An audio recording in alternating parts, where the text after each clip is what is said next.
बाकी मन लगा के पढ़िए, अच्छे से पढ़िए, हमारे लिए ना पढ़िए, अपने लिए ना पढ़िए, उनके लिए पढ़िए जो कहते थे बेटा तुमसे ना हो पाएगा।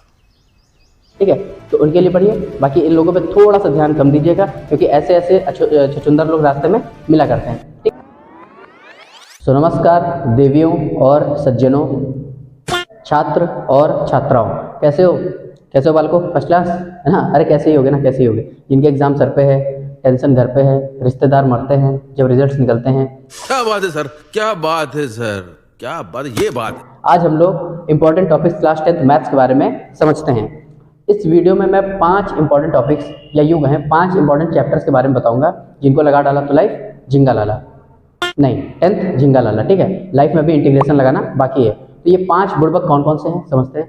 इन 5 बुड़बक में सबसे पहले हम लोगों के पास आता है ट्रिग्नोमेट्री, सेकंड आता है मेंसुरेशन जिसे हम लोग सरफेस एरिया एंड वॉल्यूम्स के नाम से भी जानते हैं, थर्ड आता है अर्थमेटिक प्रोग्रेशन, फोर्थ आता है क्वाड्रेटिक इक्वेशंस और फिफ्थ आता है स्टैटिस्टिक्स। तो इन 5 को लगा लेना है। इन 5 को लगा लोगे तो 80 में 40 से 45 मार्क्स तो आराम से बन जाने हैं। ठीक है, तो इन 5 में अच्छा सारे क्वेश्चंस इसमें नहीं लगाने, इसमें सारे क्वेश्चंस नहीं लगाने, इसमें सिर्फ लॉन्ग आंसर टाइप क्वेश्चंस को ही लगाना है। ठीक है, क्यों? क्योंकि उसमें स्टेप मार्किंग के मार्क्स ज़्यादा मिलते हैं। छोटे क्वेश्चंस को थोड़ा सा अवॉइड करेंगे और छोटे क्वेश्चंस में जो एमसीक्यूज टाइप के हैं उसको कैसे करना है वो मैं ऑलरेडी वीडियो में बता रखा हूँ, तो आप जाकर के देख लीजिए। बाकी बड़े क्वेश्चंस को पहले हैंडल करेंगे हम लोग कि बड़े क्वेश्चंस में स्टेप मार्किंग के मार्क्स ज़्यादा मिलते हैं। ठीक है, आप अगर आधे पे भी क्वेश्चन छोड़ दे रहे हो तो आधे मार्क्स आपको मिल जाने हैं, अगर 5 मार्क्स है तो 2-3 मार्क्स आपको मिल जाने हैं। तो बड़े क्वेश्चंस पे थोड़ा सा फोकस करेंगे। तो बारी बारी समझते हैं इसमें करने कौन कौन से क्वेश्चंस हैं जो ज़्यादा इंपॉर्टेंट है।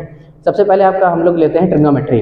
तो ट्रिग्नोमेट्री में आप लोग प्रूविंग के क्वेश्चंस तो बहुत ही ज़्यादा इंपॉर्टेंट है। ठीक है, सबसे पहले आप लोग ट्रिग्नोमेट्री उठाइए, उसमें प्रूविंग के क्वेश्चंस जितने हैं लगा डालिए। खासकर RS अग्रवाल में आप लोग देखे होंगे जो एग्जाम्पल्स में जो क्वेश्चंस है ये ज़्यादातर है। ठीक है, इसमें बहुत ही ज़्यादा रिपीटेड क्वेश्चन है, इसमें आगे ईयर्स लिखे हुए हैं। ठीक, तो ये वाले क्वेश्चन PYQ में जितने आपके क्या कहते हैं प्रूविंग के क्वेश्चन है इसको पहले लगा लीजिए। अच्छा, ट्रिग्नोमेट्री में मैं हाईलाइट कर दे रहा हूँ, ट्रिग्नोमेट्री में मैं हाइट्स एंड डिस्टेंस को भी ऐड कर रहा हूँ। ठीक है, तो हाइट्स एंड डिस्टेंस में आप कौन से क्वेश्चंस लगा लीजिए। हाइट्स एंड डिस्टेंस में एंगल ऑफ एलिवेशन के जो भी क्वेश्चंस है उसको थोड़ा सा अवॉइड करिए और एंगल ऑफ डिप्रेशन के जो क्वेश्चंस हैं, फॉर एग्जांपल एक टावर पे खड़ा है, ठीक है, एक बिल्डिंग पे मान लीजिए खड़ा है, ठीक है, एक कार लेफ्ट से आ रही है, एक कार राइट से आ रही है, सबकी डायमेंशंस दे रखा है, बताएगा कि दोनों कार के बीच की डिस्टेंस बताइए। तो ये क्वेश्चंस बहुत आते हैं। और ऐसे भी क्वेश्चन आते हैं कि बिल्डिंग पे खड़ा है, एक कार को मूव होते हुए देख रहा है, ठीक है, बिल्डिंग के फुट की तरफ। ठीक है, बात समझ। अब जब कार A से B तक आती है तो उसकी टाइमिंग बता देता है और डायमेंशन स्पीड वगैरह सब बता देता है, टाइमिंग बता देता है। तो क्या है, B से बिल्डिंग के फुट तक आने में कितना समय लगेगा। ये बहुत ही ज़्यादा रिपीटेड क्वेश्चन है। CBSE, ICSE और UP सारे बोर्ड्स के जो भी स्टेट बोर्ड्स हैं इन सब में बहुत ही ज़्यादा रिपीटेड क्वेश्चन आते हैं। तो ये क्वेश्चन आप लोग पहले लगाइए। इस टाइप के जितने क्वेश्चन है सारे लगा डालिए, रट जाइए क्वेश्चन। ठीक है, सेकंड हम लोग बात करते हैं मेंसुरेशन पे, सरफेस एरिया वॉल्यूम्स। ठीक है, तो मेंसुरेशन में कॉम्बिनेशन ऑफ फिगर्स के जो भी डायग्राम्स होते हैं, जो भी क्वेश्चंस होते हैं जो कॉम्बिनेशन ऑफ फिगर्स के आते हैं। फॉर एग्जांपल एक सिलेंडर दे रखा है, एक कोन दे रखा है, एक हेमिस्फीयर दे रखा है, तीनों को ऐड कर दिया, सबकी डायमेंशंस दे रखी है। क्या देगा भैया, इसका वॉल्यूम बताइए या सरफेस एरिया बताइए। तो वॉल्यूम तो बहुत ही ज़्यादा ईजी होता है, सिर्फ कैलकुलेट करना रहता है। सरफेस एरिया में बहुत से बच्चे धोखा खा जाते हैं क्योंकि इसमें कोन का स्लैंट हाइट वगैरह ये सब आ जाता है। ठीक है, तो इस पर थोड़ा सा प्रैक्टिस करिए और इसमें कैलकुलेशन की ज़्यादा प्रैक्टिस करिए। ठीक है, तो जो कॉम्बिनेशन ऑफ फिगर्स होते हैं ये ज़्यादा आते हैं। ठीक है, तो इस पर फोकस करिए। थर्ड हम लोग बात करते हैं अर्थमेटिक प्रोग्रेशन। अर्थमेटिक प्रोग्रेशन में आप इधर की जो 2 एक्सरसाइज को तो छोड़ ही दीजिए, फिर जो सम वाली एक्सरसाइज है, फॉर एग्जाम्पल शायद 5.3 या 5.4 है। ठीक है, जो सम वाली एक्सरसाइज है उसको तो पूरा लगा लीजिए, उसमें सारे क्वेश्चन रिपीटेड हैं। ठीक है, तो सम वाली एक्सरसाइज तो बहुत इंपॉर्टेंट है, वो लॉन्ग आंसर में आती है। तो अर्थमेटिक में वो वाले क्वेश्चंस लगा लीजिए, प्लस PYQ में जो क्वेश्चंस है उसको पहले लगा लीजिए। फोर्थ हम लोगों के पास आता है क्वाड्रेटिक इक्वेशन। ये तो बहुत ही ज़्यादा ये समझ लीजिए इंपॉर्टेंट है।